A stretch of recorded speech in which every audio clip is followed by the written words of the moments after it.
नमस्कार दोस्तों, मैं हूं दामिनी यादव और आप देख रहे हैं स्पाइडी बातें। हमारे आज के एपिसोड में भी शामिल है एक और बेहद ख़ास शख्सियत और वो है मधुमिता रॉय, संगीत की दुनिया का एक बहुत जाना माना नाम। अब इससे पहले कि हम अपनी इस ख़ास मेहमान से मिलकर बहुत सारी दिलचस्प बातों का सिलसिला शुरू करें, हम आपको इनके बारे में कुछ ख़ास बातें शॉर्ट में बताते हैं।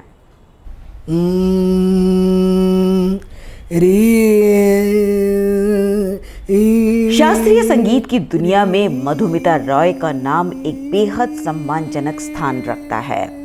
बचपन से ही संगीत की आबो हवा में सांस लेने वाली और अनेक गुरुओं के सानिध्य में संगीत की शिक्षा पाने वाली मधुमिता रॉय ने एक तरह से अपना पूरा जीवन ही संगीत को समर्पित कर दिया है। सुनने वालों की रूह तक उतर जाने वाली उनकी गायकी बरसों बरस चलने वाली शिक्षा दीक्षा पर आधारित है। आज भी उनके दिन की शुरुआत अपने रियाज से होती है।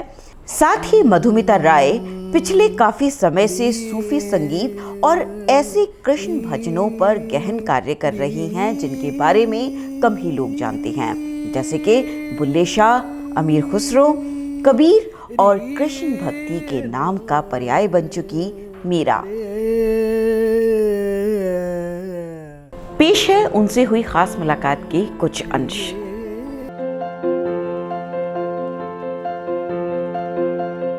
आप ये कह सकते हैं कि एक उत्तराधिकार स्वरूप या एक घर में वातावरण, माँ बाप मेरे संगीत में ही थे और घर का वातावरण पूरा संगीत में ही था। और जब से होश संभाला है तो संगीत के चारों तरफ हमारे घर में हमारे माताजी पिताजी दोनों संगीत की चर्चा में लगे थे।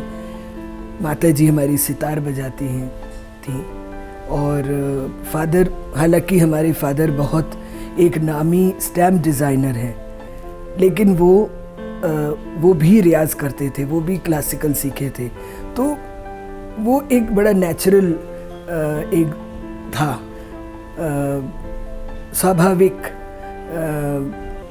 एक वातावरण हमारे घर में संगीत का ही था। तो हमने कभी सोचा नहीं कि संगीत को छोड़ के कुछ और भी हम कर सकते हैं। तो यही करना था हमें।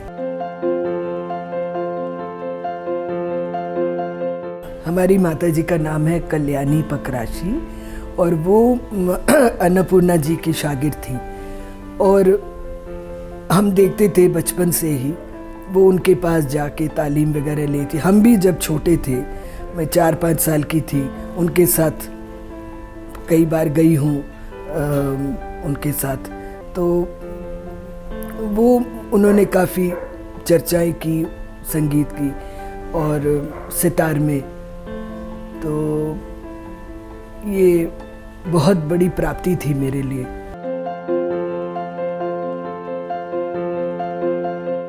बचपन में देखा तो वो तो इतना याद नहीं, लेकिन एक बहुत जिसको मैं कहती हूँ एक गिफ्ट की तरह से, मैं जब मेरी शादी भी हो गई थी, मेरी बच्ची भी बड़ी हो गई थी, अभी कुछ साल पहले की बात है, तो मैं अपने पति को लेकर गई थी उनके पास। तो उनके यहाँ नियम है कि वो किसी को वो रिक्लूस थी, वो तो किसी से मिलती नहीं थी। तो मैं बड़ी देर खड़ी रही दरवाजे के बाहर कि दरवाज़ा खोले, मेरे से मिले, तो वो मिली नहीं। फिर मेरे को किसी ने बोला आप एक चिट पे लिखो, अंदर डालो उनके लेटर बॉक्स में, वो अगर चाहेंगी तो आपको अंदर कर लेंगे। तो मैंने जैसे ही लिखा अपनी माताजी का नाम कि उनकी बेटी हूँ, फटाक से दरवाज़ा खोल दिया उन्होंने और कम से कम 2-3 घंटे इतने प्यार से इतनी बातें उन्होंने बताई, इतने बहुत खाना वाना खिलाया और बहुत मेरे लिए, मेरे हस्बैंड के लिए बहुत एक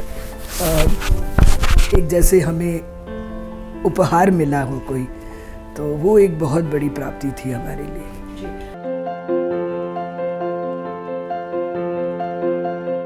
ये कभी कोई नेगोशिएशन की बात ही नहीं थी। अच्छा। ये कभी सोचा ही नहीं कि कुछ और कर सकती हूँ, मैं करना चाहती हूँ, बस यही चाहती थी। तो मेरा जो डिसीजन वो लेना नहीं पड़ा, वो मेरे साथ साथ मेरे सांसों के साथ वो उभर के अपने आप ही मुझे उस दिशा में, उस जर्नी में मुझे अपने साथ, जैसे समुंदर की लहरें होती हैं इस तरह से मुझे मैं चलती चली गई। और मुझे पति भी ऐसे मिले जिन्होंने हमेशा मुझे इंस्पायर किया, मुझे और आगे बढ़ने का प्रोत्साहन दिया और सहारा दिया, बहुत सपोर्ट किया। तो ये मेरी खुशकिस्मती है।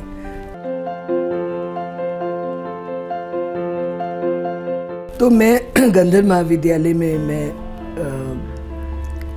करने गई, सीखने गई।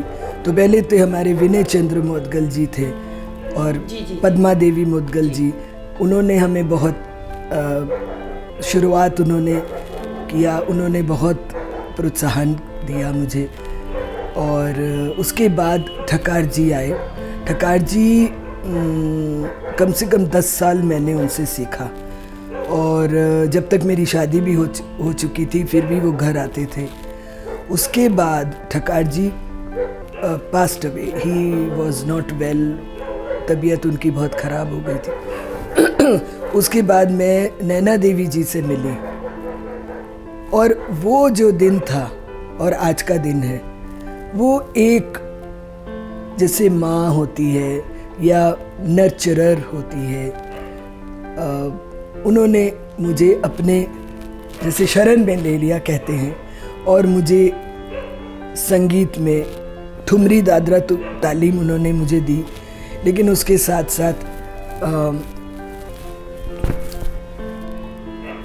एक संगीतकार होना या एक कलाकार होना, किस तरह से अपने आप को प्रेजेंट करना चाहिए, कैसे अपने आप को कैसे स्टेज पे बैठते हैं, कैसे साड़ी पहनते हैं, एक कलाकार का जो शख्सियत होता है कि how you are presenting yourself as an artist. You are different from others. You have a different role in society to learn, to imbibe and to contribute. और अपने आप को एक बड़े ग्रेसफुल, बड़े डिग्निफाइड और एक ईमानदार कलाकार के हिसाब से, और अपने काम में, अपने क्राफ्ट में 100% देने का जो है, तो एक कंप्लीट आर्टिस्ट जिसको कि, तो उन्होंने मुझे तैयार किया उस हिसाब से।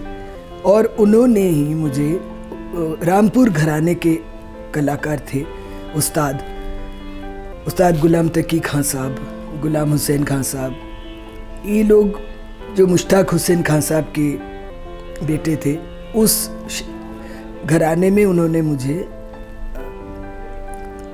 इंट्रोड्यूस कराया। फिर मैं उन उस्तादों से सीखने लगी। कुछ दिनों के बाद उनकी भी डेथ हो गई। फिर उस्ताद असद अली खान साहब जो बीनकार थे, बहुत आइकॉनिक फिगर थे, उन्होंने मुझे अपने उसमें ले लिया कि बेटा तुम आओ, मैं तुम्हें कुछ एस्थेटिक्स के बारे में बताऊंगा। उसके बाद 18 साल मैं उनके गाइडेंस में रही। तो वो ध्रुपद अंग, वो भी मेरे गाने में इनकॉर्पोरेट हो गया।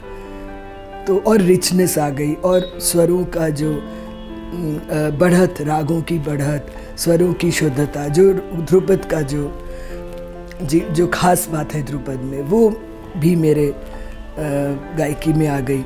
तो फिर ठुमरी दादरा, फिर वो पूरब अंग के स्टाइल में ठुमरी दादरा, फिर रामपुर घराने के ख्यालियों के तालीम, और ध्रुपद का जो मुझे मिला, वो एक अलग गायकी, मेरी अपनी गायकी हो गई।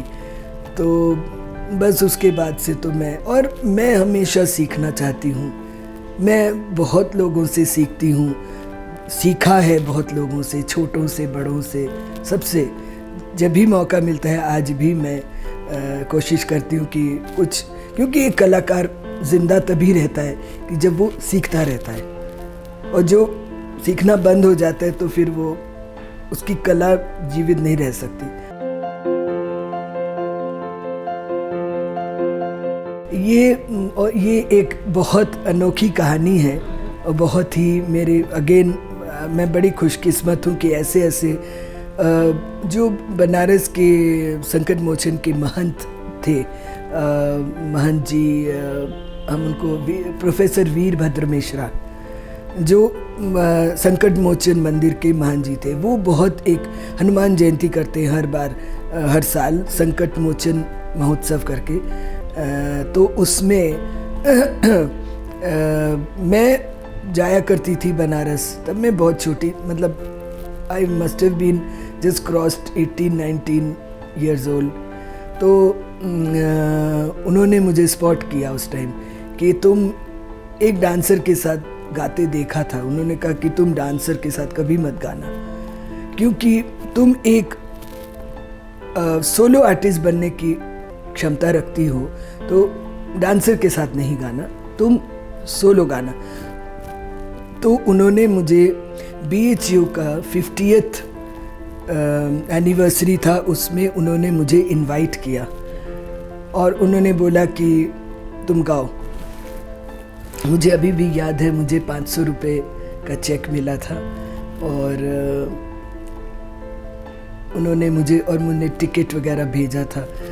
लेकिन वो जो अनुभूति थी उसमें सुब्बलक्ष्मी जी थी, सोनल मानसिंह जी थी, स्वप्न सुंदरी जी और भी बड़े बड़े कलाकार। उसमें मैं सबसे छोटी थी उसमें, और तब मैंने गाया और वो मेरी पहली शुरुआत थी स्टेज परफॉर्मेंस की।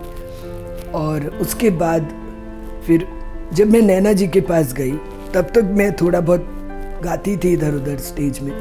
तो नैना जी ने बोला, ना तुम सिखाओगी ना तुम गाओगी कहीं, सिर्फ गुरु के घर जाओगी, तालीम लोगी और घर आके रियाज करोगी और कुछ नहीं करोगी। ये बंधन। फिर मैं अंडरग्राउंड चली गई कुछ सालों तक, 4-5 साल।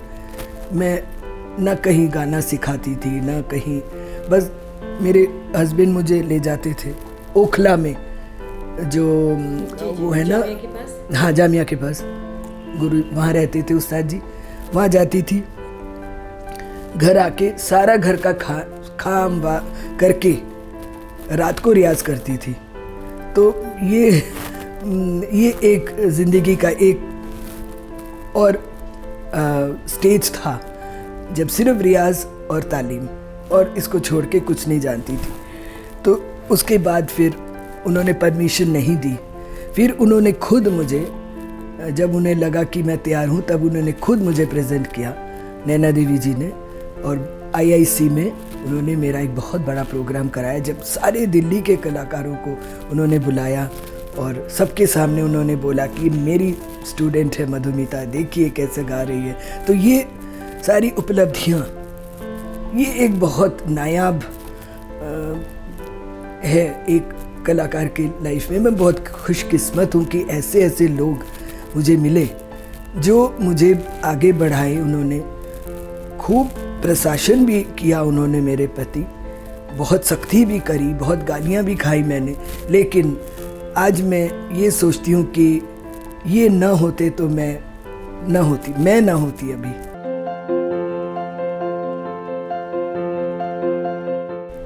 मुझे ऐसा लगता है कि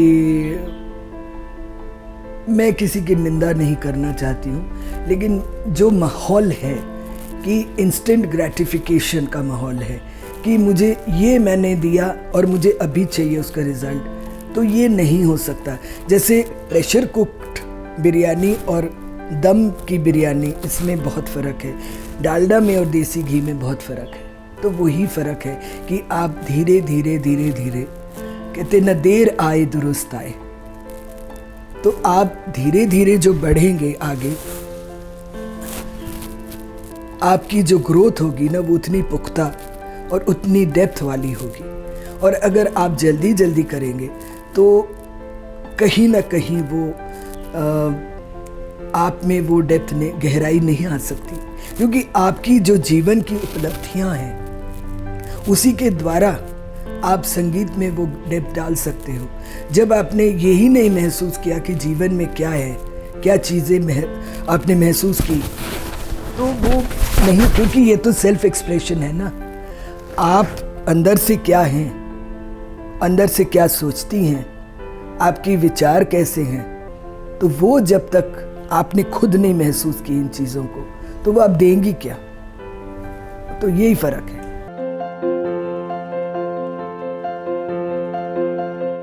देखिए, मैं हमेशा कहती हूँ कि there is no shortcut to success ना। विवेकानंद जी क्या कहते थे कि चालाकी के द्वारा महान कार्य नहीं हो सकते। चालाकी, चतुरता, ये सब अपनी जगह है, डेडिकेशन अपनी जगह है, वो बोलती है, आपके गाने में वो दिखेगी। आप एक स्वर लगाओगे तो वो दिखेगी आपको। आपको संगीत जानने की भी ज़रूरत नहीं है, आप वो एक स्वर से आप पहचान लोगे कि कितनी गहराई है इनके स्वर में। तो वो जब तक आपने खुद को नहीं समर्पण किया संगीत के प्रति, तो संगीत भी आपके साथ नहीं आ सकती, नहीं आएगी आपके पास। तो ये जल्दबाजी का जो काम है वो दिखता भी है, उसमें ठहराव नहीं होगी, उसमें गहराई नहीं होगी, उसमें सच्चाई नहीं होगी। कहते हैं ना, स्वर ही ईश्वर है। क्यों कहते थे? जिस सुर में बसे हैं राम, रागी जो राग सुनाए, राग मधुर, रोगी को मिले आराम। ये क्यों ये सब बातें बड़े बड़े लोग कह गए हैं? स्वर ही ईश्वर है। जिसके स्वर में ईश्वर सच्चाई नहीं है, तो वो भी ईश्वर भी नहीं है उसमें, तो उसके असर भी नहीं होगा। तो एक आलाप सीखने से हम लोग जो तालीम देते हैं, कम से कम 1-2 साल तक सिर्फ स्वर लगाना, गले को तैयार करना, किस तरह से वॉइस थ्रू होती है, पहले ज़मीन तो हो ना, तभी ना आप बीज बोएंगे। तो वो अगर ज़मीन रेडी नहीं है तो आप जो भी चीज़ डालेंगे वो नहीं होगा।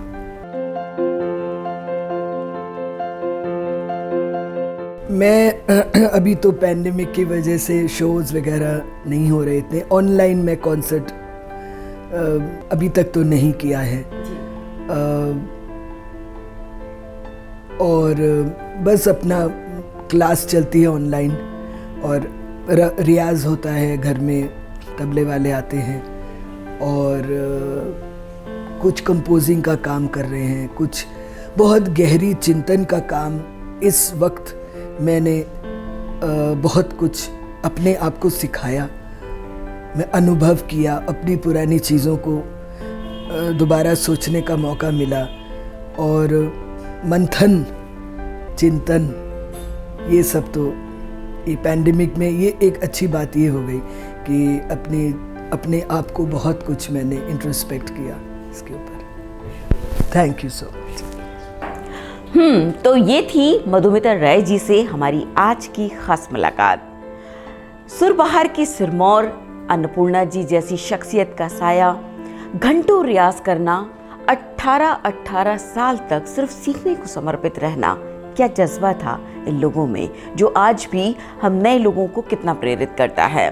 तो आपको इस वीडियो की कौन सी बातें सबसे अच्छी लगी और कहाँ आपको हमारे काम में कसर नजर आई, प्लीज़ ये बताइए हमें अपने कमेंट के ज़रिए। साथ ही हम चाहेंगे कि आप हमारे इस वीडियो को लाइक और शेयर ज़रूर कीजिए, और साथ ही प्लीज़ हमारे चैनल को सब्सक्राइब करना न भूलें। फिर मिलेंगे अगले ऐसे ही दिलचस्प वीडियो में, तब तक के लिए नमस्कार।